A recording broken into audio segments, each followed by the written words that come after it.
to stay sober. What does a person need to take away from addiction treatment? These people wound up back in treatment because they didn't take their recovery seriously enough. They didn't take addiction seriously enough. And they made two key mistakes. They didn't consistently keep away from addictive substances and the circumstances of their use. And they didn't persistently seek support from other human beings. In this informative talk, Dr. Jeff Kane describes the bare essentials of addiction treatment.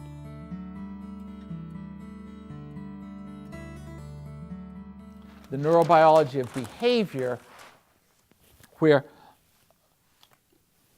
lower parts of the central nervous system can act independent of higher parts of the central nervous system, particularly the cerebral cortex.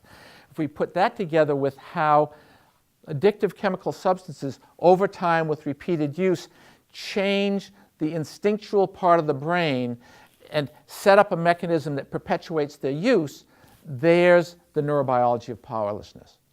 So we can start to understand how it can be that someone can't fix it, and how it can be that someone has all these negative consequences, all this harm happening around them, and they don't take action to make it go away. How do we help people in addiction treatment accept their share of responsibility for recovery? Now, let's talk a little bit about the neurobiology of recovery. The treatment of addiction is people. Every human brain, for its physical and its functional development, needs another brain.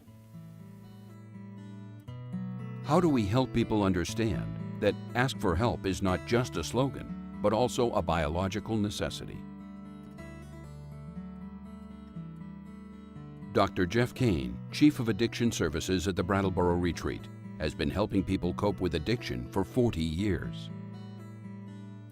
In Addiction Treatment, Bare Essentials, he presents his conclusions about what is most important for people with addiction to take away from a treatment experience.